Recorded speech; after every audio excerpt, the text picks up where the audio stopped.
Вкусное, мега насыщенное и натуральное. Готовлю в этом ролике идеальное домашнее эскимо в экстра шоколадном варианте. Про белый сливочный пломбир тоже расскажу, а также поделюсь двумя вариантами шоколадной глазури. Если интересно, просто продолжайте смотреть.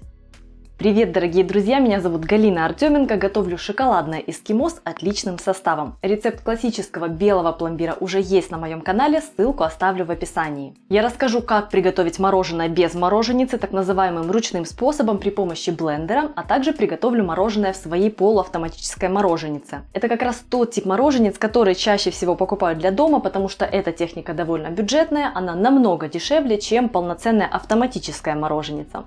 Чашу для таких полуавтоматических мороженец нужно заранее отправить в морозильную камеру. Внутри находится хладагент, который затем замораживает смесь. В итоге это та техника, которая помогает бюджетным образом получить очень классное, нежное по текстуре мороженое без крупных и таких вот противных кристалликов льда. Также в этом ролике я покажу целых два варианта глазури для эскимо. Одна будет помягче, которая создаст с мороженым нечто единое целое. В нее добавим орешки рубленые, эта глазурь называется гурме. Вторая глазурь будет более классической, хрустящей, для тех, кто любит вот это ощущение, когда ты откусываешь эскимо и первое, что ты ощущаешь, это вот хруст шоколадной глазури. Список ингредиентов для мороженого я оставила в описании под роликом. Я готовлю в ролике мороженое с очень насыщенным шоколадным вкусом, а в описании оставлю два варианта пропорций. Для такого, как у меня, и для тех, кто любит вкус какао понежнее. Первым делом замачиваю желатин в холодной воде, чтобы он набух. Мне очень нравится загущать мороженое именно желатином. Оно получается нежным, и при этом желатин не привносит в мороженое дополнительные вкусы, как, скажем, с желтками. Тут будет чистый шоколадный вкус без оттенков, 100% шоколадного удовольствия. Пока желатин набухает, готовлю шоколадный сироп. Отправляю в кастрюлю какао и щепотку соли. Соль отлично оттеняет сладость и углубляет вкус шоколада. Всыпаю сахар и перемешиваю венчиком, чтобы какао не взялось комочками. Вливаю половину молока, перемешиваю и отправляю смесь на огонь. Довожу, помешивая смесь до кипения. Я использую в сиропе только половину молока, чтобы затем основную смесь быстрее остудить. Вторая половина молока ждет в холодильнике. Готовый сироп снимаю с огня.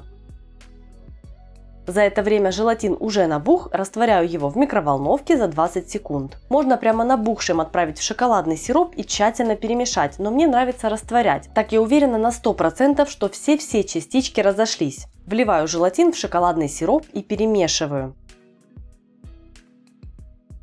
А теперь, чтобы остудить сироп быстрее, я выливаю его в широкую тарелку и накрываю смесь пленкой в контакт, чтобы на поверхности при остывании не образовалась корочка. Тарелку устанавливаю на холодную водяную баню, куда я забросила несколько кусочков льда. Сироп остыл и загустел. Вот такая кремовая текстура у него на данном этапе.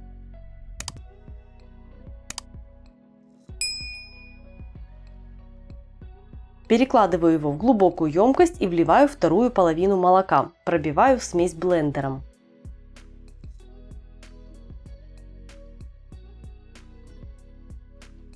Теперь осталось смешать сироп со сливками. Так как у меня сливки густые домашние, я сперва подмешиваю к ним немного сиропа, как бы разбавляя их. Так я буду уверена, что сливки не свернутся. Затем я вливаю оставшийся сироп и быстро перемешиваю его до однородности.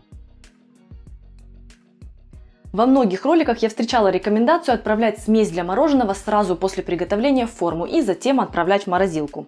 Почему я не советую так делать? Вы просто рискуете себе испортить впечатление от домашнего эскимо. Подмораживая смесь заранее, неважно ручным способом или при помощи мороженицы, мы разбиваем кристаллы льда, и затем, когда мы уже помещаем вот эту подмороженную смесь в формочку, мороженое у нас получается очень нежным и кремовым, как раз таким, которое доставит вам максимальное удовольствие.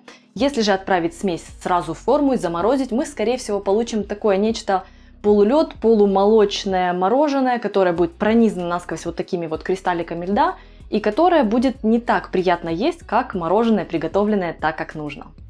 Отправляю смесь в свою мороженицу и готовлю до загустения. Для того, чтобы приготовить мороженое без мороженицы, нужно перелить смесь в контейнер и отправить его в морозильную камеру. Чтобы мороженое получилось нежным, нужно каждые полчаса-час пробивать его блендером. Не просто перемешивать ложкой, а именно пробивать блендером.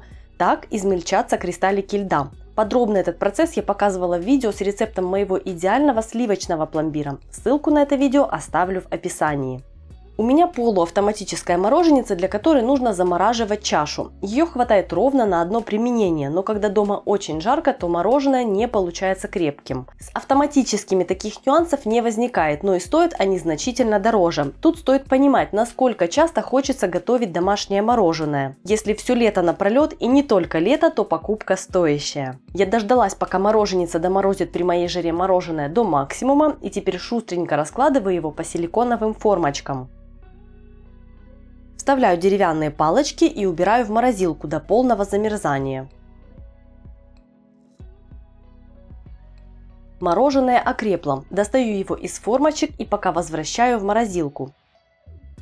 Пришло время приготовить глазурь. Первая базовая темная глазурь, которая будет с хрустом откалываться во время поедания. Для нее беру 200 грамм черного шоколада, у меня 80%, и 100 граммов сливочного масла. Этого количества хватит на 8-10 штук эскимо, то есть на полную порцию. Но я половину эскимо покрою этой глазурью, а половину второй для демонстрации. Оставшаяся глазурь не пропадет, это 100%. Она будет отлично храниться в холодильнике, и я использую ее для какого-то мороженого в будущем. К шоколаду отправляю сливочное масло и топлю в микроволновой печи промежутками по 15 секунд. Перемешиваю, чтобы смесь не перегрелась и шоколад не свернулся. Сливочное масло делает шоколад более текучим, благодаря чему глазурь не ляжет на мороженое слишком толстым слоем. Будет в самый раз.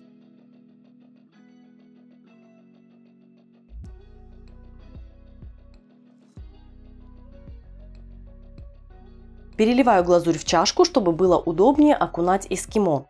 Окунаю каждую порцию, даю стечь лишнему. Глазурь застывает практически сразу. Если необходимо, глазурь можно немного подогревать, если вы видите, что на третьем, четвертом или пятом эскимо она стала гуще. Все-таки мороженое остужает ее, и она становится не такой податливой. Тут стоит ориентироваться на глаз и на свое удобство. Выкладываю эскимо на доску, застеленную пергаментом, и возвращаю его в морозилку.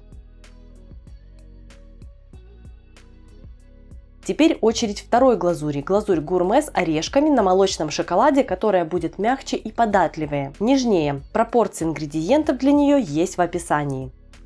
Поджаренные орешки мелко рублю. Можно использовать и сырые, но поджаренные более яркие по вкусу и более хрустящие.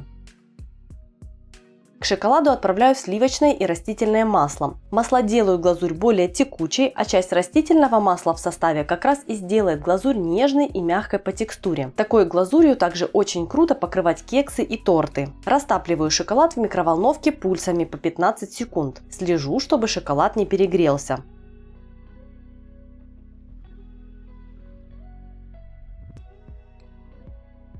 Отправляю в глазурь нарубленные орешки и перемешиваю.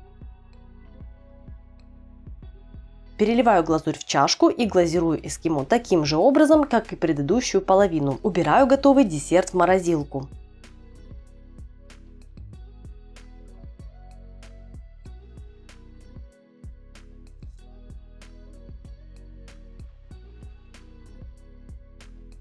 Чтобы мороженое не натянуло запахов из морозилки, я упаковываю каждую порцию в пакетик для пряников. Так оно и хранится у меня, пока все не разойдется.